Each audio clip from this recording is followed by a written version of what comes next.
Hello friends, how are you? In our last class we started to discuss about the reflection and we discussed that the bounce back of light rays, the bounce back of light rays by a highly polished surface in the same medium is known as reflection, or we can say that when light rays strike to a highly polished surface, then it bounces back or it comes back in the same medium. This is called reflection of light. And after that we discuss about the types of reflection. That was regular reflection and second was diffused reflection. Okay, now in today's class let me start the laws of reflection. One thing from the starting of this video I am clearing you that it is very important question. Board का बहुत ज्यादा frequent question है laws of reflection. Generally हर 2-3 years के अंदर ये question पूछा जाता है, तो इसको अच्छी तरह से प्रिपेयर करें. राइट, अब इसको लॉज को अपन स्टडी करें उससे पहले रिफ्लेक्शन से कुछ जुड़ी हुई जो टर्म्स हो उनकी अपने को बात करनी. ओके, सबसे पहले मिरर या रिफ्लेक्टिंग सरफेस. एक हाईली पॉलिश सरफेस जिस पर रेगुलर रिफ्लेक्शन रहता है, जो अपन ने कल पढ़ा था वो इवेंट होते हैं, उसको लिए बोला जाता है रिफ्लेक्टिंग सरफेस या जिसको अपन नॉर्मली बोलते हैं मिरर. Got it. इस पर जो लाइट रेज स्ट्राइक करती हैं, जो टकराती हैं, उन्हें बोला जाता है इंसिडेंट रे. क्या बोला जाएगा? Incident ray. That means the light rays which are striking to a reflecting surface are known as incident ray. दूसरी आती है रिफ्लेक्टेड रे. स्ट्राइक करने के बाद जो बाउंस बैक होकर वापस मीडियम में जा रही है, that are called reflected rays. The light rays which are going back after reflection in the same medium is known as reflected rays. Okay, ये तो नॉर्मली नेम से ही समझ में आ जाती है. एक नई टर्म आ रही है, उसको थोड़ा सा समझना. नॉर्मल किसे बोलते हैं? कोई भी जो सरफेस है, जैसे रिफ्लेक्शन हो रहा है तो रिफ्लेक्टिंग सरफेस, रिफ्रैक्शन हो रहा है तो रिफ्रैक्टिंग सरफेस. एक कोई भी जो सरफेस है उसके परपेंडिकुलर जो इमेजरी लाइन ड्रॉ की जाती है, किसी भी सरफेस के परपेंडिकुलर जो इमेजरी लाइन ड्रॉ की जाती है, दैट इज कॉल्ड नॉर्मल. उसके लिए क्या वर्ड काम में लिया जाएगा? नॉर्मल अपन बोलते हैं. Got it. Angle of incidence. Normal और इंसिडेंट रे के बीच में जो एंगल बनता है, that is called angle of incidence, angle I. Okay. Angle of reflection, angle R, that is the angle between normal and reflected ray. Normal और reflected ray के बीच में जो एंगल है, नॉर्मल और रिफ्लेक्टेड रे के बीच में जो एंगल है, उसके लिए वर्ड काम में लिया जाता है, that is called angle of reflection. Got it.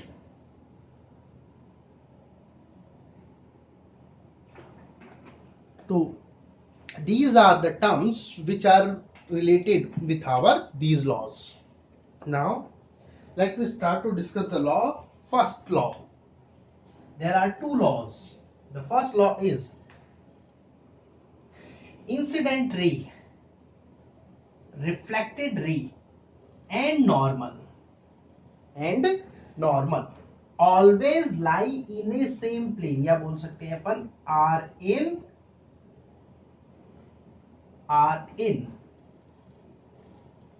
a same plane. हमेशा क्या होंगे? एक ही प्लेन में होंगे. Got it. प्लेन किसे बोलते हैं थोड़ा सा उसकी बात करें. अपन ट्रिग्नोमेट्री के अंदर 3 एक्सिस यूज करते हैं, एक्स एक्सिस, वाई एक्सिस और जेड एक्सिस. कोई भी 2 एक्सिस को जोड़ने पर जो स्ट्रक्चर बनती है, उसके लिए वर्ड काम में लिया जाता है प्लेन. जैसे ये है, अगर मैं इसको एक्स एक्सिस और इसको वाई एक्सिस मानूं तो इन दोनों को जोड़ने पर ये जो सरफेस बन रही है, that is a plane. Got it. भाई अपनी ये 3 होती है ना axis, X Y and Z.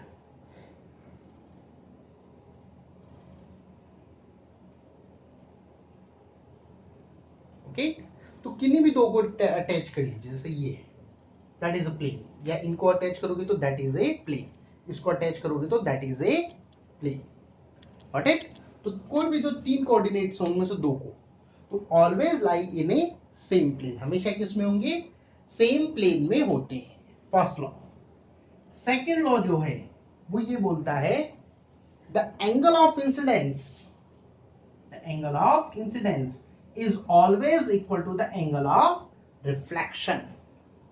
जितने डिग्री के साथ एंगल ऑफ इंसिडेंस होगा, जितना डिग्री एंगल ऑफ इंसिडेंस होगा, उतना ही एंगल ऑफ रिफ्लेक्शन होता है। Got it? That are, first I am again repeating, incident ray, reflected ray and normal always lie in a same plane, हमेशा किस में होंगे? एक सेम प्लेन में होते हैं। Second, the angle of incidence is always equal to the angle of reflection, किसके बराबर होगा? एंगल ऑफ रिफ्लेक्शन के इक्वल होता है। Clear? So these are the two laws जो यहां पर पूछे जाते हैं। क्लियर? इसके साथ जस्ट अगर थोड़ा सा पेपर सेटर थोड़ा सा अगर इस क्वेश्चन को ब्रॉड करना चाहता है, थोड़ा इसको फैलाना चाहता है, तो वो सीधा सीधा इसके साथ अटैच क्वेश्चन देता है, वेरीफाई इट एक्सपेरिमेंटली। इस लॉ को, ये जो लॉज जो अपन ने पढ़े हैं, इनका वेरिफिकेशन पूछा जाता है, तो अपन इसको वेरीफाई भी कर सकते हैं। ओके, अब वेरिफिकेशन कैसे करें? तो यहां पर एक एक्टिविटी या एक एक्सपेरिमेंट के थ्रू इन्हें वेरीफाई किया जाता है। इस एक्सपेरिमेंट के लिए अपन एक प्लेन पेपर लेते हैं, कार्डबोर्ड लेते हैं, जिसके ऊपर एक व्हाइट पेपर लगा हुआ हो। सपोज ये हमारा कार्डबोर्ड है, दैट इज कार्डबोर्ड, या व्हाइट पेपर लगाए तो अपन कार्डबोर्ड भी बोल सकते हैं, या अपन क्या बोल सकते हैं? That is white paper. Okay, अब इस व्हाइट पेपर के ऊपर अपन एक लाइन ड्रॉ करते हैं, जैसे मान लीजिए यही मैं लाइन ले रहा हूं, यही मैं इसको कंसिडर कर लेता हूं line, that is PQ। PQ काम में ले सकते हैं अपन, जो भी अपनी मर्जी हो, कोई यहाँ पर हार्ड एंड फास्ट रूल नहीं है, तो अपन ने PQ लाइन यहाँ पे ड्रॉ कर दी। ओके, अब इस PQ लाइन के परपेंडिकुलर अपन नॉर्मल ड्रॉ करते हैं। सपोज ये अपन ने लाइन पर ड्रॉ कर लिया, गॉट इट? तो जैसे नॉर्मल है तो इसको नाम क्या देते हैं अपन? ON। अंडरस्टैंड और नॉट? इसको आप ऐसे समझो, ये प्लेन पेपर लिया, कार्डबोर्ड लिया, इसके ऊपर अपन ने लाइन ड्रॉ कर ली, और किसी भी लाइन की कोई भी पॉइंट से अपन एक नॉर्मल ड्रॉ कर लेंगे। क्लियर? तो इस तरीके से अपन इसको ड्रॉ कर लिया। अब अपन क्या करते हैं, इसके बाद एक प्लेन मिरर लेते हैं, और इस PQ लाइन के बिल्कुल ऊपर, ये तो अपने पेपर आ गया। ओके, ये तो अपना पेपर आ गया ना, ये नॉर्मल ड्रॉ, क्योंकि अपना बोर्ड तो 2D है, तो थोड़ा सा इमेजिनेशन करना पड़ेगा। तो ये हमारा पेपर है, तो इसके बिल्कुल परपेंडिकुलर, बिल्कुल परपेंडिकुलर अपन एक प्लेन मिरर अपन इसके ऊपर प्लेस करते हैं। राइट? जैसे मान लीजिए ये इसके परपेंडिकुलर अपन ने प्लेन मिरर प्लेस कर दिया।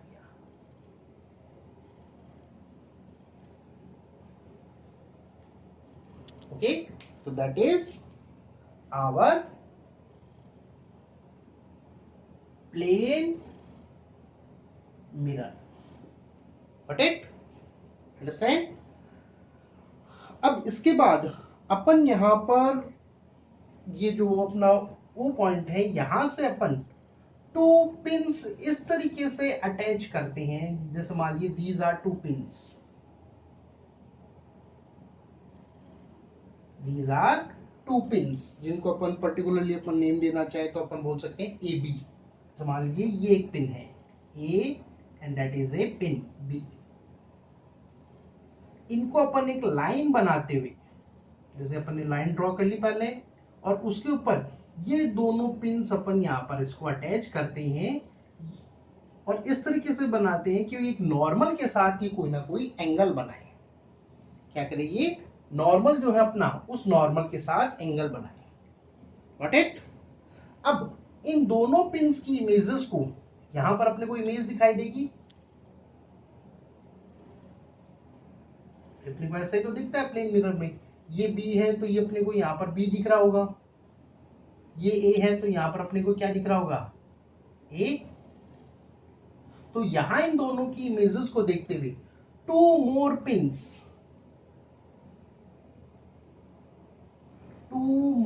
सी और डी, सी एंड डी, इस तरीके से लगाते हैं कि यहां पर इनकी जो इमेजेस अपने को दिख रही है, जो यहां पर इमेजेस दिख रही है ए बी की, उन इमेजेस के साथ एक स्ट्रेट लाइन में आ जाए। Okay, we place two more pins C and D by looking the images of A and B in the mirror in such a way that these two pins C and D make a straight line with the images of A and B. C और D A और B की images के साथ straight line बनाए, क्या करें, straight line formation करें। Got it? Understand? Clear? अब अपन इस C और D को भी एक स्ट्रेट लाइन से अपन इसको जो PQ लाइन है उसके साथ जोड़ते हैं, तो देखते हैं अपन कहां पर अटैच हुआ है, ये O के ऊपर ये अटैच होता है, कहां पर जाके जुड़ेगा, O वाली लाइन के ऊपर PQ जो है वो कहां पर जाके अटैच होगा, O वाली लाइन के ऊपर यहां पर अटैच होता है। ओके, अब यहां पर जो AB लाइन जो बनी है, AB, ये हमारे लिए एक तरीके से इंसिडेंट रे, जिसको अपन बोलते हैं आई से डिनोट करते हैं, उसको शो कर रही है। जबकि CD जो है, CD लाइन जो बनी है, ये रिफ्लेक्टेड रे, जिसको अपन किससे डिनोट करते हैं, R, उसको डिनोट कर रहे हैं।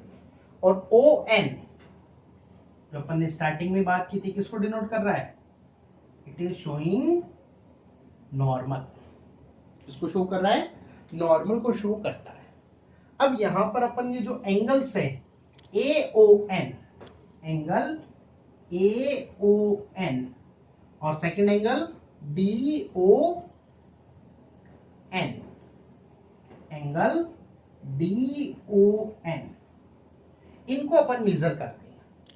अब ध्यान से देखिए तो दैट इज इंसिडेंट रे और नॉर्मल, इंसिडेंट रे और नॉर्मल के बीच बनने वाला एंगल क्या कहलाता है, एंगल ऑफ इंसिडेंस। तो यहां पर AON जो है वो किसको शो कर रहा है, एंगल ऑफ इंसिडेंस, उसको शो करता है, यानी कि एंगल आई को।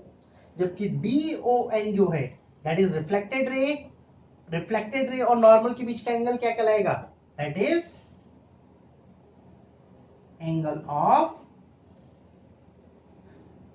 रिफ्लेक्शन, किसको शो कर रहा है, ये एंगल ऑफ रिफ्लेक्शन को शो करता है। Got it? तो ये अपन यहां पर एक्टिविटी ये परफॉर्म करते हैं। इतना समझ में आ गया ना? जब अपन यहां पर देखें तो जो अपना फर्स्ट स्टेटमेंट है वो ध्यान से देखो, ये लाइन और नॉर्मल तीनों एक ही प्लेन में तो है, क्योंकि पेपर एक प्लेन माना जाता है, तो तीनों एक पेपर पर ही तो आ गए। तीनों किस पे आ गए हैं, they comes on a single paper, so we can say that incident ray, if we observe it then we find that incident ray, यानी कि AB reflected ray means our CD and normal, that is ON, are in a same plane. तीनों किसमें है, same plane में है, क्योंकि एक ही paper के ऊपर ये हमें ऑब्टेन हुए हैं, that's why they consider in a same plane और in a single plane. Second second अपन बात करें जो इंसिडेंट रे रिफ्लेक्टेड, ये फर्स्ट पॉइंट समझ में आ गया। सेकंड पॉइंट में अपन बात करें तो वी ऑब्जर्व दैट जब अपन इसको पूरे एंगल्स को मेजर करते हैं then we find that angle AON is equals to angle DON। Angle AON जो है वो किसके बराबर मिलेगा अपने को, एंगल DON, यानी कि angle I is equals to angle R। और यही थे हमारे दोनों लॉज। तो इस एक्टिविटी से अपन इन लॉज को अपन वेरीफाई कर सकते हैं। Got it? I think activity आप लोगों को क्लियर हो गई होगी। Okay, now after that let to discuss about the next topic that is mirror. ये क्लियर हो गया ना? Mirror,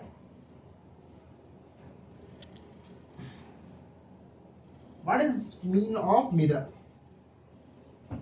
A highly polished surface।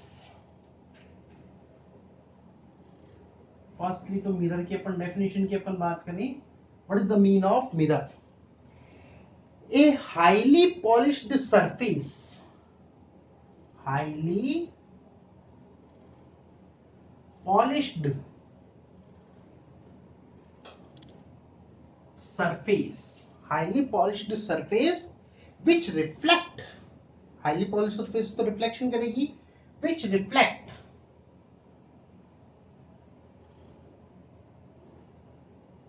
Reflects light rays, which reflects light rays is called mirror. उसे क्या बोला जाएगा? मिरर बोलते हैं। Got it? नॉर्मल मिरर्स की अपन बात करें तो जनरली जो मिरर्स है उन मिरर्स में, जैसे अपन मिरर की सरफेस की अपन बात करें तो मिरर्स में जो ग्लास वगैरह रहता है इसमें पीछे की साइड में, बैक साइड में,